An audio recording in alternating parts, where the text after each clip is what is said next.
So what's up? Magandang hapon sa inyong lahat mga kamamay. So ngayon, nandito na naman ako upang mag-share sa inyo ng ilang mga love advice na maaaring makatulong sa inyong buhay, pag-ibig. So ngayon, sasagutin natin ang isang katanungan galing sa ating isang subscribers. Okay, alam ko ang daming nagtatanong.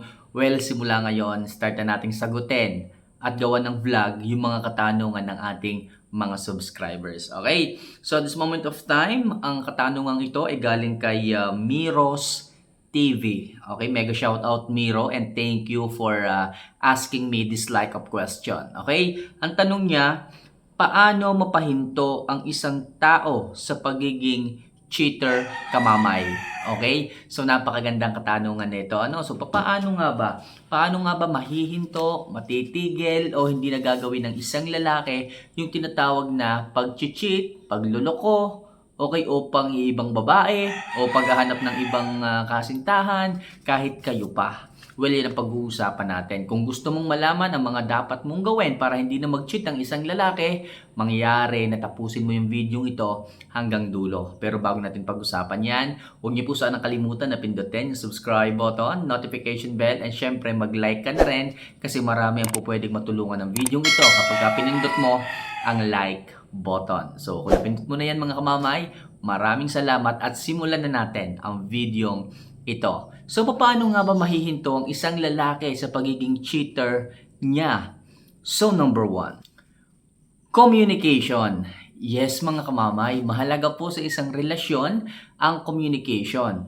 Kailangan detalyado at alam ng partner mo kung ano ba yung ini-expect mo sa inyong relasyon. 'Di ba? Mahalagang pinag-uusapan niyo ng bukas yung mga bagay na 'yan. Baka kasi mamaya may ini-expect ka sa inyong relasyon tapos yung lalaki pala wala. For example, akala nung lalaki fling-fling lang ang lahat. Yun pala, pagdating sa iyo, talagang siya na talaga yung buhay mo, siya na talaga yung love mo, siya na talaga ang gusto mong makasama habang buhay. So maganda dito, pag-usapan po ninyo ang mga bagay-bagay tungkol sa inyong relasyon.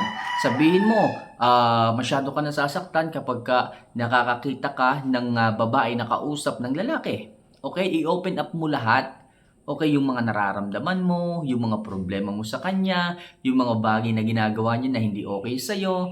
So, sa pamamagitan ng communication, mga kamamay, sa pamamagitan ng pag-uusap, open forum, mai-address mo lahat ng mga problema. Baka kasi mamaya, kaya po nag-cheat ang isang lalaki, is hindi po malinaw sa kanya ang lahat. Okay, akala niya okay lang sa iyo na nakikipag-usap siya sa ibang babae hanggang sa nahulog na yung loob niya na develop kasi hinahayaan mo siya na makipag-usap sa kanya ng matagal kasi tiwala ka sa kanya kasi akala mo okay, magkaibigan lang. Pero as the time goes by, habang hinahayaan mo, habang pinapabayaan mo na mag-usap sila, hindi malinaw sa kanya na nagsiselos ka kapag nakikita mong magkausap sila, na pagdating sa iyo, siloso ka pala, madali ka palang masaktan. So, kapag ganun, ipahayag mo sa kanya, i-address mo sa kanya yung mga bagay-bagay na hindi okay sa iyo. Para sa ganon, maiwasan natin yung malalim na communication ng ibang babae sa inyong partner na lalaki. Okay? So sa madaling sabi mga kamamay, mag-usap kayo, pag-usapan nyo yung mga bagay-bagay na yan, makakatulong yun para ma-remind ang lalaki na hindi tama yung kanyang ginagawa, may limitation yung kanyang ginagawa. At the same thing, naiiwasan niya yung mga bagay na nakakasakit sa damdamin mo. Kaya kung ako sa inyo mga kamamay, kausapin nyo ng maayos, pag-usapan ninyo para mas maging matibay at maiiwasan niya ang pag-cheat sa ibang babae. Alright? So, number 2. So, yung tiwala. Mga kamamay, mahalaga sa isang relasyon ang pagtitiwala. Yung tipong bukas puso kang nagtitiwala sa kanya na wala kang iniisip na something na baka mag-cheat ito. Baka mamaya, baka meron tong kinakausap na ibang babae. Kailangan maging mapagmahal ka, maging tapat ka sa kanya. Okay? Pag sinabing tiwala, pagtiwalaan mo siya palagi. Huwag yung palaging sinasabi mo sa kanya na baka mamaya magloko ka, baka mamaya may makakita ka ng iba dyan, baka mamaya kung sino-sino kinakausap mo. Well, hindi makakatulong yung mga kamamay. The more na sinasabi mo sa isang lalaki yung mga bagay na yon, ginagawa talaga niya or nangyayari talaga kasi masyado kang siloso or silosa, hindi ka masyadong nagtitiwala sa kanya. Hayaan mo siya muna, pero kung nafe-feel mo na parang nagbabago siya, parang nawawalan na ng attention sa'yo, so saka ka magpaalala sa kanya na okay na baka mamaya may kinakausap ka ng babae, baka mamaya meron ka ng ine-entertain. So sa ngayon, magtiwala ka muna, magbigay ka sa kanya ng tiwala para sa ganon, wala siyang hinanakit. Okay, wala siyang masabi sa iyo kasi yung ibang babae dito, yung ibang babae diyan, masyado nang hindi nagtitiwala sa kanilang mga partner. Siguro dahil sa niloko, siguro dahil sa sinaktan. Well, hindi ko man kayo masisisi. Pero sana mga kamamay, pilitin nyo pa rin ibalik yung tiwala ninyo sa isang lalaki. Kasi the more na palagi nyo silang minamata, the more na palagi nyo silang pinaghihinalaan, the more talagang hindi magbabago yung mga yan. Pero kung pinapakita nyo na sa kabila ng lahat, may nagawa siyang pagkakamali, may nagawa siyang kasalanan sa inyo, is nagagawa nyo pa rin or unti-unti nyo binabalik yung tiwala, nandoon yung malasakit ng isang lalaki na hindi niya ulit sisirain yung tiwala na ibinigay ninyo sa isang lalaki. So, try na magtiwala ulit pa konti-konti pero huwag niyong ilalahat. Okay, sinaktan na kayo nung una, pero magtiwala pa rin kayo pero kalahati na lang ng tiwala ninyo. Okay, so makakatulong yan mga kamamay para hindi na mag-cheat ulit ang isang lalaki sa inyo. So subukan nyo magtiwala ulit at paramdam sa kanya na sobrang hirap ibalik nung tiwala. Sabihin nyo rin po yun mga kamamay. Alright? So number 3. Pangunawa. Yes mga kamamay, sa isang relasyon kailangan ng mahaba, malawak na pangunawa. Kung ang isang lalaki is nagloko sa inyo at pinili nyong patawarin mga kamamay, please, unawain nyo po sila. Kung sila man is nagkamali, kung sila man ay nagloko noon, unawain nyo po sila. Nandun na eh. Hindi na nila magagawang ibalik pa ang lahat. Ang magagawa mo lang ngayon mga kamamay is unawain ang sitwasyon. At syempre, alamin kung bakit nangyari yung mga bagay na yon. So may pagkakataon ka ngayon na tanungin siya, paaminin siya kung bakit niya nagawa yon. Para sa ganon, pag nalaman nyo yung dahilan, nalaman nyo yung puno at dulo, malalaman nyo kung ano yung mga bagay na dapat nyong iwasan sa isang relasyon. Baka kasi mamaya nawawalan ka na pala ng oras. Hindi sinasabi ng lalaki na nawawalan ka na ng oras sa kanya, kaya siya mahanap ng ibang babae para doon ibigay yung oras na dapat sa iyo kasi nga wala kang oras. So maganda dyan is pag-usapan po ninyo. Unawain ng mga bagay-bagay kung bakit nangyari, alamin kung ano yung dahilan para po maiwasan na ang pag-cheat. Alright? So next, pagbabago.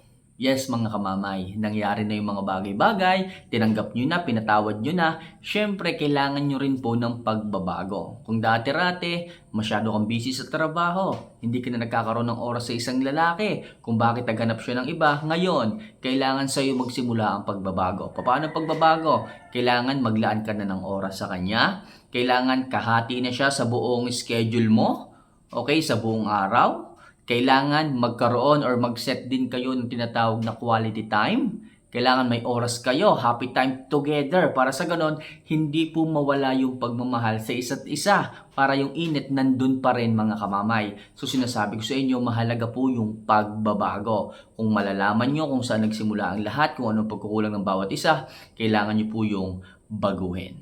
Alright? So next, makabuluhang pagtutulungan. Yes, mga kamamay, kailangan bilang isang magpartner, bilang isang mag-asawa, nandyan ang makabuluhang pagtutulungan. Pag sinabing makabuluhang pagtutulungan, kailangan malaman mo kung ano ang problema ng bawat isa. Hindi po pwedeng pag may problema yung isa, hinahayaan mo lang, lumalayo ka, hindi ganon. Bilang isang magpartner, bilang isang mag-asawa, bilang isang magjowa, karapatan mo yung damdamin ng bawat isa.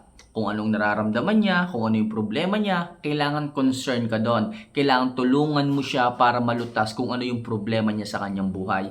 Iisa na kayo dyan. Iisa na kayo, kaya kailangan kung ano yung problema niya, problema mo rin. Kung ano yung ginhawa niya, ginhawa mo rin. Kailangan ng makabuluhang pagtutulungan para sa ganon, maging matibay kayo at ni isa sa inyo ang walang pagkakataong humingi ng tulong sa ibang tao. Kasi kayong dalawa yung magkasapi, kayong dalawa ang magjowa, kayong dalawa ang mag-asawa, kayong dalawa iisa, kaya walang maaaring humingi ng tulong sa ibang tao kung nandiyan naman ang iyong partner. Kasi kapag ka may humingi ng tulong sa ibang tao, okay, na hindi mo sinasabi sa partner mo, so para sa akin, hindi maganda yon. Okay? Diyan nagsisimula ang pag-cheat. Okay? Kapag humingi ka ng tulong o yung babae humingi ng tulong sa ibang lalaki or humingi yung lalaki ng tulong sa ibang babae, possible doon nagsisimula ang away, doon nagsisimula ang pag-cheat.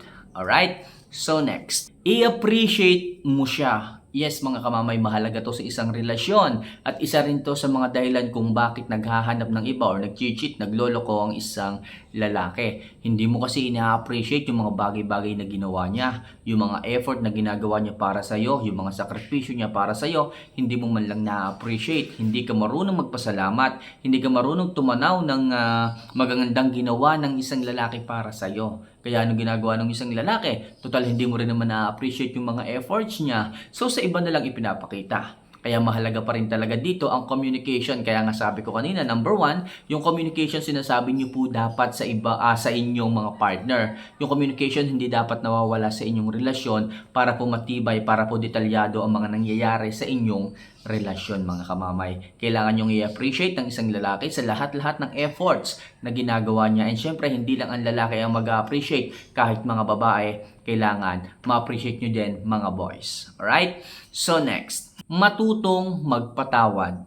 Okay? Sa isang relasyon, mahalaga rin po talaga na kailangan matutunan natin ang magpatawad. Kung talagang mahal natin ang isang babae o ang isang lalaki, kailangan matuto tayong magpatawad kahit ano ang kasalanan, kung gaano kalaki or maliit man, kailangan matuto tayong magpatawad sa ating kapwa, especially sa ating mga partner. Para sa ganon, wala tayong pagsisihan sa bandang huli. Pinatawad mo nga, ibig sabihin, mahal mo siya. Pinatawad, binigyan mo ng pagdalawang pagkakataon, ibig sabihin, gusto mo siyang makasama. Huwag yun naman sanang gagawin na pinatawad nyo nga yung isang lalaki, pero puro naman kayo sisi, puro naman kayo, panghalongkat sa nakaraan. Well, mali po yun, mga kamamay. Kailangan, kung pinatawad nyo ang isang lalaki sa kanyang mga ginawang pagkakamali, so kailangan tanggapin nyo ulit siya at unti-unti ibalik nyo yung tiwala sa kanya. Okay? So kapag ganyan, matuto kayong magpatawad, talagang babalik-babalik yung pagtingin sa inyo ng isang lalaki. Hindi na siya magloloko kasi pinatawad nyo po siya. Alright? So next, pagkakaroon ng sariling buhay. Oo, mga kamamay, mahalaga po ito sa isang relasyon para sa ganon ay hindi ka nalokohin ng isang lalaki. So ngayon, wag mo lang sa kanyang paikutin ang mundo mo. Wag lang sa kanya iikot ang iyong buhay. Kailangan ipakita mo rin sa kanya na may buhay ka sa labas. May buhay ka sa ibang tao. Paano may buhay ka sa ibang tao? Kailangan nagiging masaya ka pa rin sa mga kaibigan mo, nagiging masaya ka pa rin sa mga mahal mo sa buhay, hindi lang po sa jowa, hindi lamang po sa boyfriend nyo, at hindi lamang po sa asawa kayo ngumingiti o tumatawa. Kasi kapag dumating yung time na sinaktan kayo ng isang tao na yan, possible guho ang mundo nyo. Pero kung sa tingin ninyo may sarili kayong buhay, labas sa inyong relasyon, sisiguraduhin ko sa inyo, mga kamamay, kahit iwan kayo ng mga jowa nyo, mga partner ninyo, still kaya nyo pa rin ngumiti dahil may sarili kayong buhay sa ibang tao. Kaya nyo makisama, kaya nyo ngumiti, kaya nyo maging masaya sa ibang tao higit sa kanya. Alright? Ilang mga kamamay ang ilang mga tips ko na maaaring yung kapulutan ng aral at may apply sa inyong buhay pag-ibig upang sa ganon, may stop na or tumigil na ang isang lalaki sa kanyang pag-cheat. Alright? So sana kahit paano nakatulong ang simpleng video ito, especially sa nagtanong, sana na-satisfied kita sa aking kasagutan. So for more video and tips and love advice gaya nito, mga kamamay, don't forget to click the subscribe button, notification bell, and i-like nyo na rin po yung video ito para sa mas marami pang video na aking i-upload na kagaya nito. So paano, mga kamamay, see you for our next vlog. Paalam!